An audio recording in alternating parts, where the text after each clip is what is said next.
벌써 3월입니다.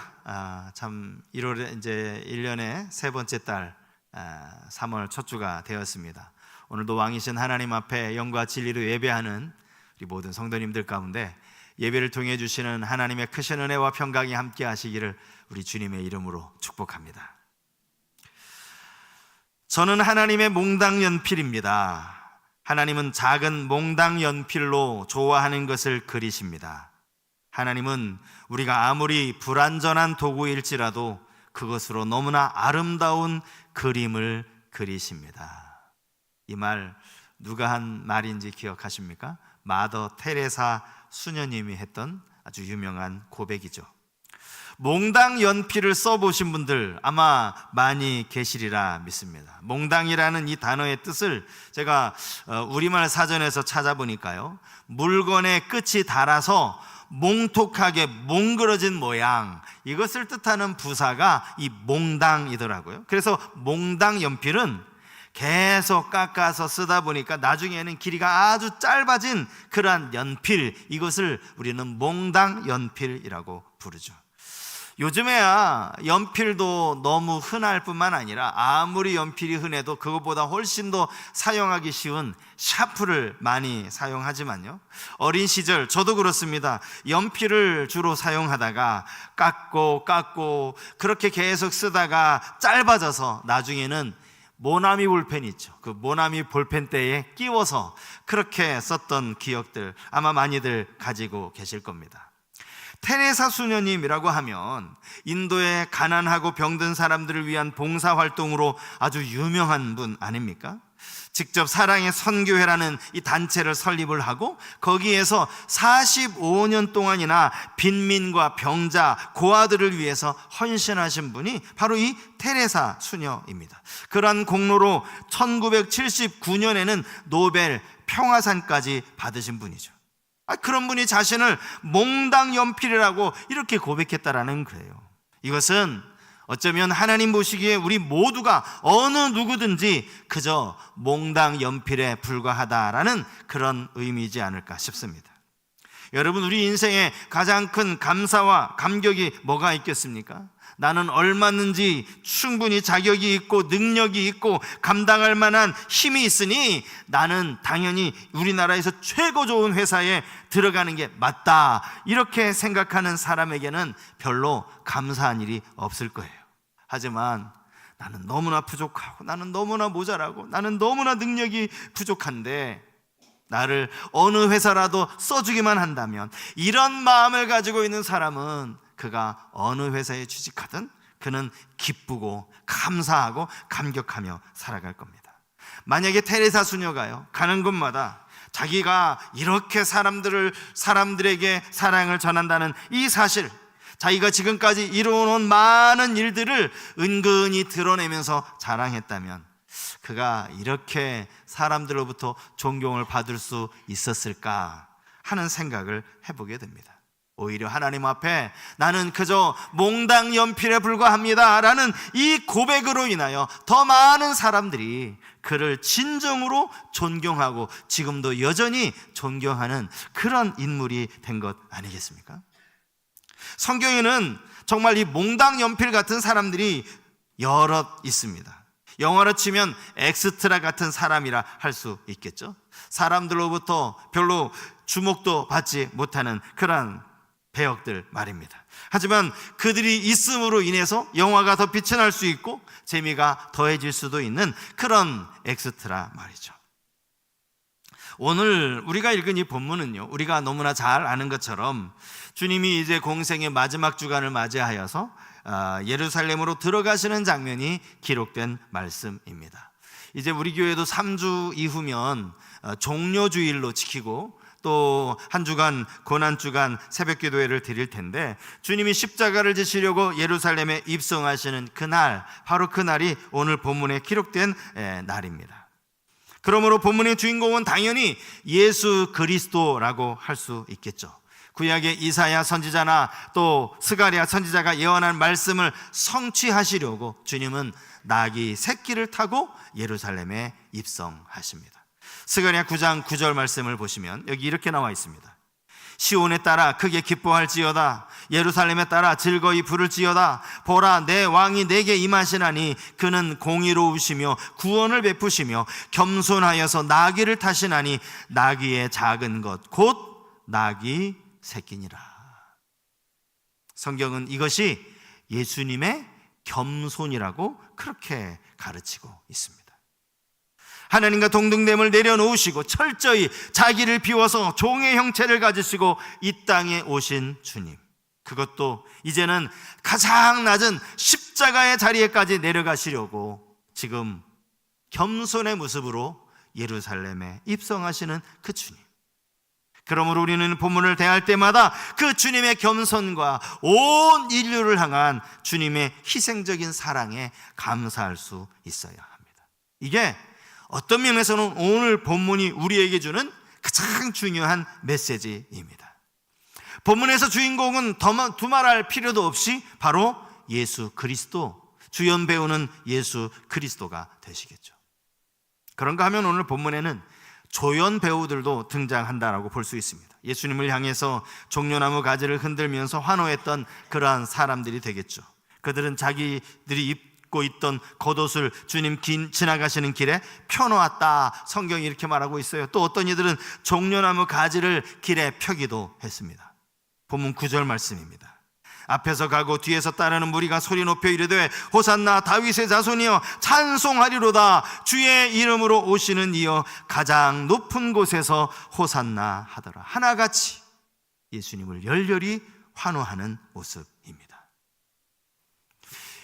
예수님을 위해서 기꺼이 자기의 등을 내어드렸던 나귀 새끼, 물론 나귀는 짐승에 불과하지만 그도 역시 조연이라고 할 수 있을 겁니다.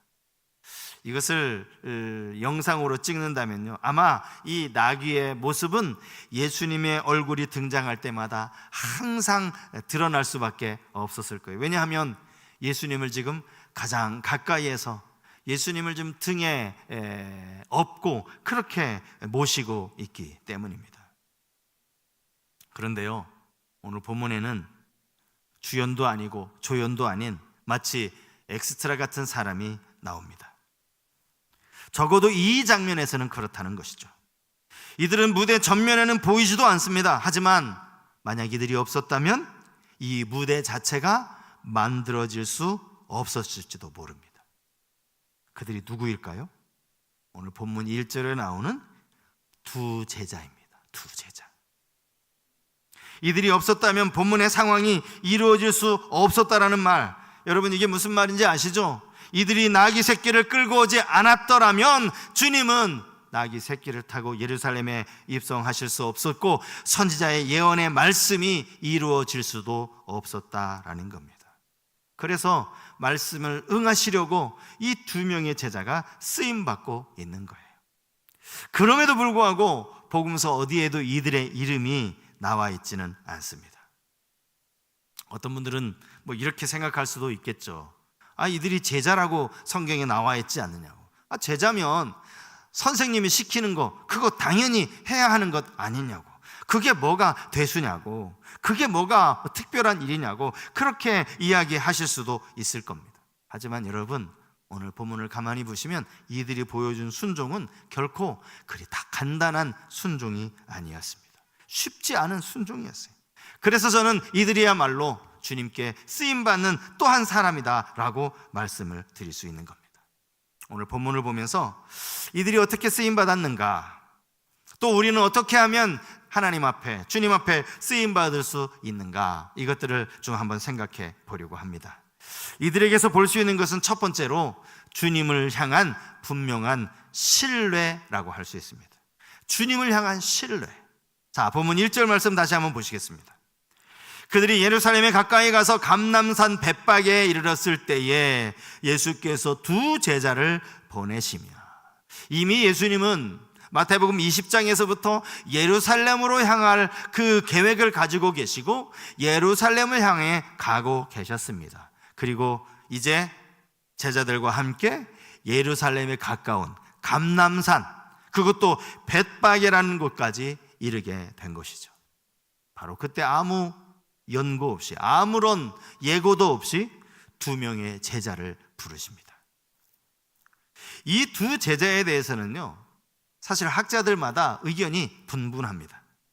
어떤 학자는 이 두 사람이 베드로와 요한이었을 것이다 이렇게 이야기하는 사람도 있고요, 아니다, 야고보와 요한이다 라고 말하는 사람이 있습니다. 더 나아가서는 오늘 이 본문 바로 앞에 보면 예수님이 여리고에서 이 시각장애인 두 사람, 그를 고쳐주시거든요. 눈을 만지셔서 볼 수 없었던 그들의 눈을 뜨게 해주십니다. 볼 수 있게 해주시죠. 그들이 지금 예수님 따라온 것이다, 이렇게 이야기하는 학자들도 있습니다. 여러분, 이렇게 많은 이야기, 다양한 이야기가 나름대로 나오는 이유가 뭐겠습니까? 성경이 정작 이들의 이름을 밝히지 않았기 때문에. 성경 어디에도 이들의 이름이 없어요. 이들의 이름을 적어 놓았다면 굳이 이렇게 학자들이 뭐 이 사람이다 저 사람이다 말할 필요가 없겠죠. 마가복음 11장에도요 그냥 제자 중 두 사람 이렇게만 나와 있어요. 누가복음 19장도 마찬가지입니다. 그 두 명의 제자들을 주님이 부르시더니 맞은편 마을로 가라 이렇게 말씀을 하세요. 여기 맞은편이라는 이 단어도 오늘 우리로서는 여기가 정확하게 어디인지 잘 알 수 없습니다. 예수님 당시에 예수님 말씀을 듣던 이 두 명의 제자는 맞은편 마을이 어딘지 정확하게 알았겠지만 오늘 이곳에서 우리가 이 말씀만 가지고는 뭐 우리가 예루살렘의 지리를 모르니까요, 이 맞은편 마을이 어딜까 정확하게 알 수는 없어요. 그런데 쉬운 성경을 보니까 여기에는 건너편 마을 이렇게 번역이 되었고요, 현대어 성경을 보니까 저쪽에 있는 마을 이렇게 번역이 되어 있더라고요.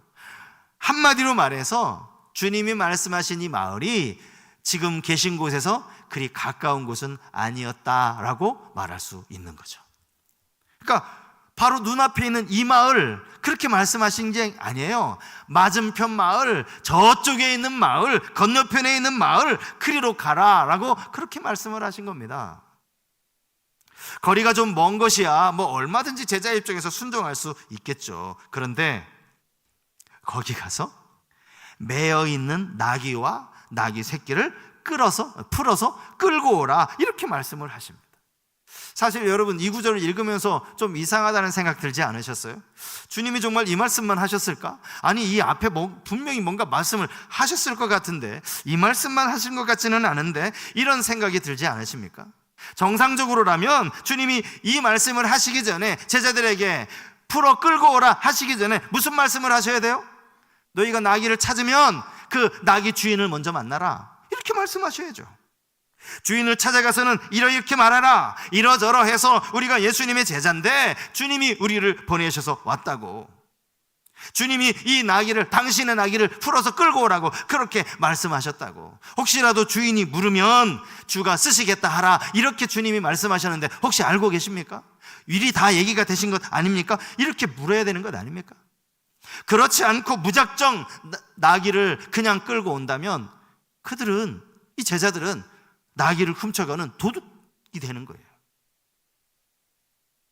또 본문의 병행 구절이라고 할 수 있는 누가복음 19장 30절 말씀에는요 이렇게 기록되어져 있어요. 이르시되 너희는 맞은편 마을로 가라. 그리로 들어가면 아직 아무도 타보지 않은 나귀 새끼가 메어 있는 것을 보리니 풀어 끌고 오라. 여기서는요 마찬가지로 주인과 상의하라는 말씀은 나와 있지도 않고요, 특이하게 아무도 타보지 않은 나귀 새끼 이렇게 주님이 말씀하신 거로 나옵니다. 사실 유대인들에게 나귀라는 이 동물은 무거운 어떤 짐을 실어 나른다든지 또 사람을 등에 태워서 그렇게 실어 나르는 그런 목적으로 활용되던 짐승이 맞습니다. 하지만 여러분, 나귀 새끼 아닙니까? 아직 한 번도 누군가를 태워본 적이 없는 그 나귀 새끼를 주님이 원하셨다라는 거예요. 그러니 나귀 주인의 입장에서 한번 생각해 보십시오. 아무런 상의도 하지 않은 채 나귀 새끼를 풀어가는 모습을 보고 가만히 있을 주인이 어디 있습니까? 왜? 아니 내가 이 나귀의 주인인데 왜 주인하고는 아무런 상의도 없이 이렇게 자기 마음대로 내 나귀를 끌고 가느냐고 소리를 지르지 않겠습니까? 예수님이 지금 이 일을 시키신 거예요. 물론 이 구절을 가지고도 설마 분명히 주님이 앞에 무슨 말씀이 있으셨을 거야, 이 나귀 주인을 주님이 잘 알고 있었을 거야, 그래서 사전에 다 얘기가 되었으니까 그냥 아무 문제 없이 해결되었겠지, 이렇게 말하는 학자들이 있어요. 저도 충분히 그럴 가능성이 있다고 생각합니다. 하지만 문제는 이 사실을 이 당장 제자들에게는 말씀하지 않으신 것처럼 보인다는 거예요.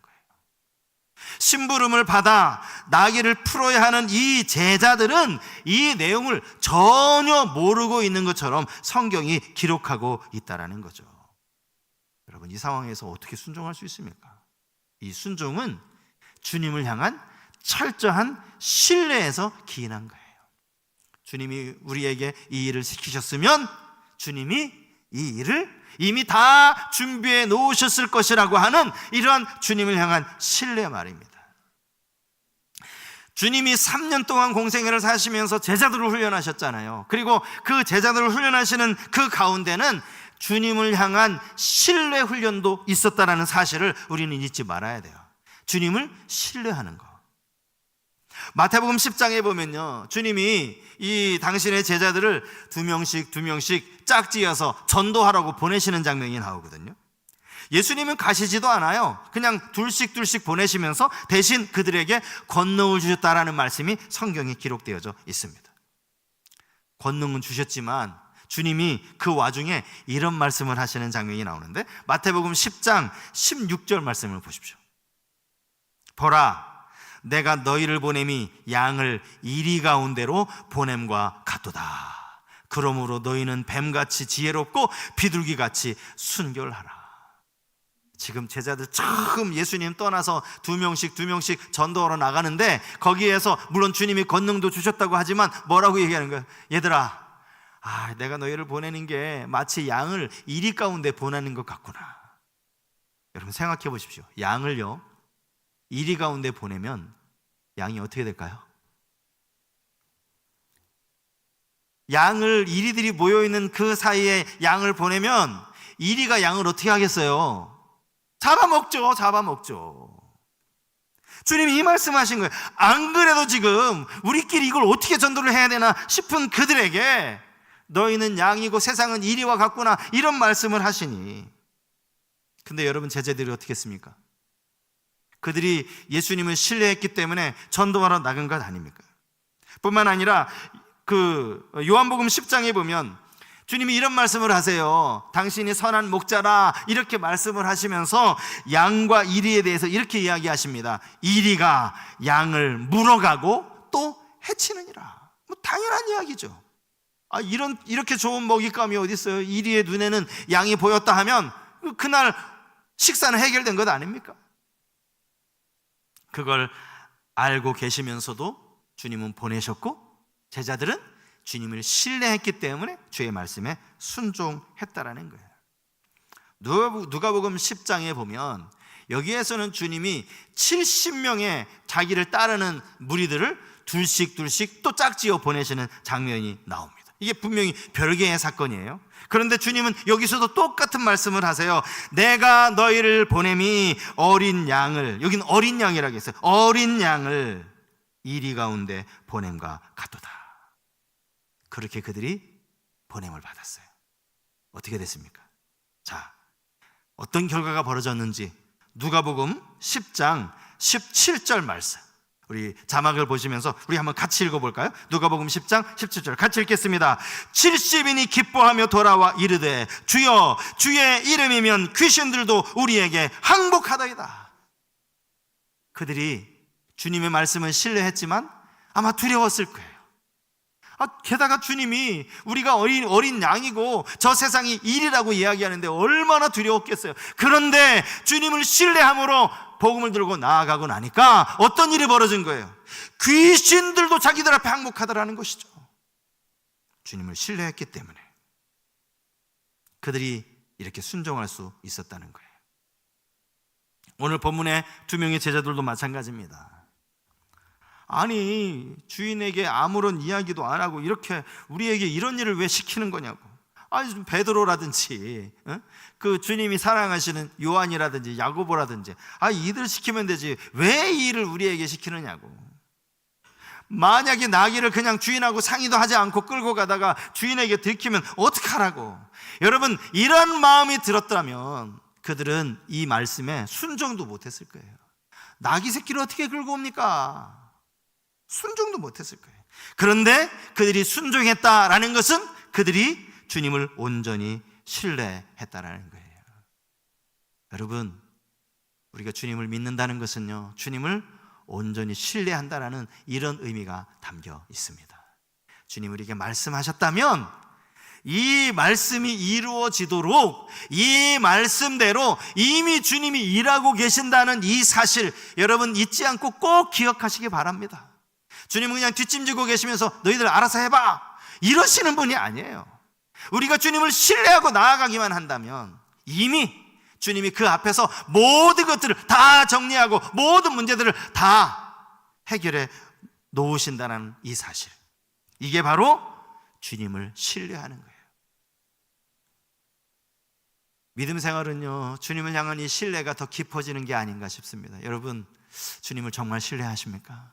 주님이 말씀하실 때 이 말씀에 내가 순종하면 주님이 내가 생각하는 것 그 이상으로 인도해 주실 것이라는 그런 신뢰가 있으십니까? 그 신뢰가 있어야 우리가 주님 따를 수 있는 거예요. 뿐만 아니라 이들이 주님 앞에 쓰임받을 수 있었던 또 하나의 모습은요, 주님을 향한 온전한 그 충성심 때문이에요. 충성심. 자, 본문 7절 말씀을 보십시오. 나귀와 나귀 새끼를 끌고 와서 자기들의 겉옷을 그 위에 얹음에 예수께서 그 위에 타시니. 자, 결국 이 두 명의 제자가 나귀를 끌고 왔죠. 나귀와 나귀 새끼를 끌고 왔습니다.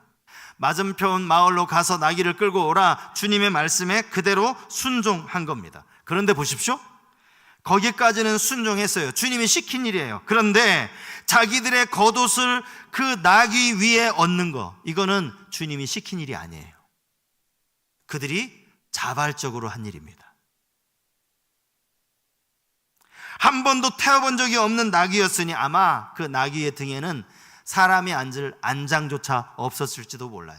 아마 자기들이 입고 있던 이 겉옷이 예수님이 앉으실 때 안장 대신 하도록 아마 그렇게 얹어 놓은 것이 아닌가 싶습니다.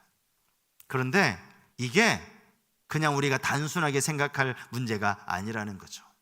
유대인들에게 있어서 옷은요, 특별히 그 겉옷은 그 사람의 인격과 그 사람의 권위를 상징하는 것이라고 합니다. 우리나라는 사계절이 분명하잖아요. 그래서 이제 겨울이 지나면 겨울옷 다 옷장 안에 넣어놓고 이제 또 봄옷, 좀 가벼운 옷을 꺼내 입기 시작하죠. 뭐 옷도 종류가 얼마나 많아요. 하지만 여러분, 유대인들은 그렇지 않았어요. 특별히 가난한 서민들에게 있어서는 그 겉옷, 어쩌면 그 겉옷이 그가 가진 재산의 전부일 수도 있었다라는 거예요. 겉옷을 벗는다? 그 겉옷을 벗어서 더군다나 이 사람이 타는 나귀 위에 사람이 그 위에 앉도록 얹어 놓는다? 여러분, 이건 그냥 아무에게나 쉽게 할 수 있는 행동이 아니었다라는 거죠. 자기의 겉옷을 다 벗어서 예수님이 앉으시도록 나귀 위에 올려놓는 이 행동은 바로 예수님을 향한 온전한 충성심을 보여주는 행동이었다라는 사실을 우리는 깨달아야 합니다. 충성이에요, 충성. 여러분들이 잘 아시는 달란트 비유, 여러분 이 비유의 핵심이 충성이라는 것 알고 계십니까? 마태복음 25장 21절 말씀에 보니까 그 주인이 이르되 잘하였도다 착하고 충성된 종아, 내가 적은 일에 충성하였으면 내가 많은 것을 내게 맡기리니 내 주인의 즐거움에 참여할지어다. 5달란트 받아서 5달란트를 남긴 종에게 주인이 했던 칭찬이죠. 그런가 하면 2달란트를 받아서 2달란트를 남긴 종에게도 토시 하나 틀리지 않아요. 여러분, 성경을 비교해보세요. 똑같아요. 조사 하나 틀리지 않고 똑같은 말로 그를 칭찬합니다. 이유가 뭡니까? 주님은 얼마나 많이 남겼는지를 보는 게 아니라 얼마나 충성했는가, 이걸 보시기 때문에. 충성하면 주님이 칭찬하시는 거죠. 충성은 순종으로 이어질 수밖에 없는 것 아닙니까? 여러분, 당연하잖아요. 내가 정말 주님에 대해 충성하겠다, 그런 마음이 들면 주님이 시키지 않은 일까지 하는 것 아니에요? 주님이 이것을 기뻐하실까? 이것을 위해서, 주님이 기뻐하시는 일 위해서 주님이 시키지도 않은 일을 하는 것 아니냐고요. 바로 이 충성을 보셨다라는 거예요. 바울은 그의 마지막 편지 디모데 후서에서 믿음의 아들 디모데에게 그가 이제 앞으로 바울의 뒤를 이어서 목회하는 그 모든 목회 여정 가운데 명심해야 할 아주 중요한 사실 하나를 가르치고 있는데, 그게 디모데후서 2장 2절에 나와 있습니다. 또 내가 많은 증인 앞에서 내게 들은 바를 충성된 사람들에게 부탁하라. 그들이 또 다른 사람들을 가르칠 수 있으리라. 이게 무슨 말이에요? 디모데야, 이 교회 너 혼자 그렇게 하나부터 열까지 다 하려고 하면 너 분명히 지쳐서 쓰러지고 말 거야. 그렇게 하는 게 아니야. 충성된 사람들에게 맡길 건 맡겨야 돼. 충성된 사람들을 키우고 그들에게 할 수 있는 일을 맡기라는 거예요. 그러면 그 충성된 사람들이 또 다른 사람들을 가르치게 될 것이다. 바울이 이렇게 이야기를 하는 거예요. 여기서 바울이 말하는 이 충성된 사람들은요, 목회자가 아니에요. 신학생 훈련시키라는 그런 의미가 아닙니다. 그 교회를 다니는 그냥 우리랑 똑같은 그런 평신도들이에요. 교회는 훈련을 통해서 믿음이 자랍니다. 그리고 그렇게 믿음이 자라면 이제 교회를 위하여, 하나님의 나라를 위하여, 주님을 위하여 충성하게 되고 헌신하게 되는 것이죠. 건강한 교회는요, 이렇게 주님을 사랑하고 또 주님께 충성하는 사람들이 계속해서 세워지는 교회, 이게 건강한 교회예요. 한국 교회 여러분 문제가 뭡니까? 예전에 그 막 80년대 90년대 그렇게 전 국민의 4분의 1이 기독교인이라 할 만큼 그렇게 많은 그리스도인들을 자랑하던 이 나라가 지금 이렇게 쇠퇴하는 이유가 뭐예요? 충성된 사람들을 세우지 못한 거 아닙니까? 오늘 본문의 3절에 나오는 이 주가 쓰시겠다라는 이 말씀은요, 문맥으로 보면 이게 주님이 나귀 주인에게 전하라고 하시는 말씀이죠. 그죠? 나귀 주인에게 들려주라고 하신 말씀이에요. 그리고 주가 쓰시겠다 하라라고 할 때 이 쓰시겠다라는 건 누구를 쓰시겠다는 거예요? 나귀를 쓰시겠다라는 그런 의미입니다. 문맥상 그렇다는 거예요. 그런데 오늘 본문을 가만히 보면 주님은 나귀를 쓰시기 전에 누구를 쓰고 계신 거예요? 이 2명의 충성된 제자를 지금 쓰고 계시는 거예요. 그를 불러서 건너편 마을로 가라고 하시며 이 나귀를 끌어오라고, 그렇게 주님이 이 2명의 제자를 사용하고 계시다라는 사실입니다. 그리고 그들은 주님을 신뢰했기에 주님의 말씀에 순종했고 주님께 충성을 다하겠다라는 그런 각오로 자기들이 입은 겉옷까지 벗어서 주님 앉으시도록 나귀 위에 올려놓을 수 있었다라는 거예요. 사랑하는 여러분, 우리 모두가 이들처럼 주님 앞에 쓰임받는 그런 성도님들 다 되실 수 있기를 바랍니다. 비록 나 자신을 보면 정말 그 몽당 연필같이 참 모자라고 부족한 부분이 많지만 내가 모자란 것과 상관없어요. 주님이 나를 쓰시기만 한다면, 주님은 나를 얼마든지 들어 쓰실 수 있다는 사실, 우리는 이것을 기억해야 합니다.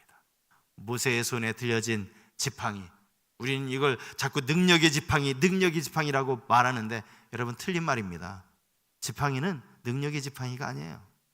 그거 모세가 40년 동안 양칠 때 쓰던 막대기예요. 막대기. 모세의 손에 붙들려 있고 하나님이 모세를 사용하셨기 때문에 능력의 지팡이가 된 것 아닙니까? 삼손이 붙잡은 나귀 턱뼈, 여러분, 나귀 턱뼈가 그게 무기가 됩니까? 그것 가지고 사람을 어떻게 죽여요? 나귀 턱뼈, 죽은 나귀의 그 턱, 길다란 그 턱뼈 말입니다. 문제는 하나님이 삼손을 사용하여 이스라엘의 사사로 삼손을 사용하셨고, 그 삼손의 손에 나귀 턱뼈가 들려 있었기 때문에 이 턱뼈 가지고 블레셋 사람 몇 명 죽인지 아세요, 여러분?